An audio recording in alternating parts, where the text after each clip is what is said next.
અમરેલી તાલુકાના શેડુભાર ગામે નવનિર્મિત પ્રાથમિક શાળાના અદ્યતન બિલ્ડિંગનું લોકાર્પણ ઉર્જા રાજ્યમંત્રી કૌશિકભાઈ વેકરિયાના હસ્તે કરવામાં આવ્યું હતું।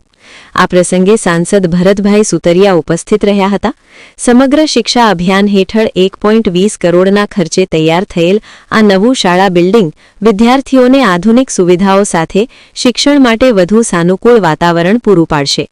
નવા બિલ્ડિંગમાં દિવ્યાંગ વિદ્યાર્થીઓ માટે અનુકૂળ શૌચાલય, પીવાના શુદ્ધ પાણીની વ્યવસ્થા, અદ્યતન કોમ્પ્યુટર લેબ તેમજ મધ્યાહન ભોજન માટે વિશેષ શેડ જેવી સુવિધાઓ ઉપલબ્ધ કરાવવામાં આવી છે। આ પ્રસંગે ઉર્જા રાજ્યમંત્રી કૌશિકભાઈ વેકરિયાએ જણાવ્યું હતું કે અગાઉના સમયમાં શિક્ષણ માટે પૂરતી સુવિધાઓ ઉપલબ્ધ નહોતી, પરંતુ આજે સમગ્ર રાજ્યમાં નવી શાળાઓના અદ્યતન બિલ્ડિંગો ઊભા થઈ રહ્યા છે અને વિદ્યાર્થીઓને ગુણવત્તાયુક્ત શિક્ષણ સાથે ઉત્તમ સુવિધાઓ મળી રહી છે।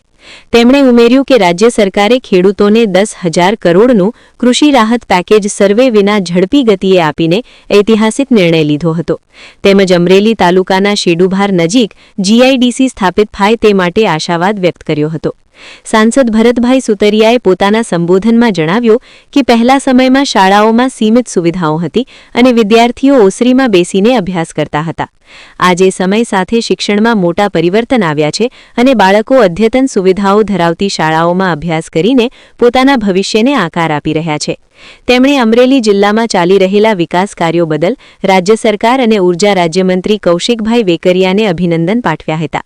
આ કાર્યક્રમમાં જિલ્લા પંચાયત પ્રમુખ સુરેશભાઈ પાથર, જિલ્લા પંચાયત તથા તાલુકા પંચાયતના સભ્યો, શેડુભાર સહિત આસપાસના ગામોના સરપંચો અને પંચાયત સભ્યો તેમજ મોટી સંખ્યામાં ગ્રામજનો ઉપસ્થિત રહ્યા હતા। રિપોર્ટર મૌલિક દોશી, અમરેલી।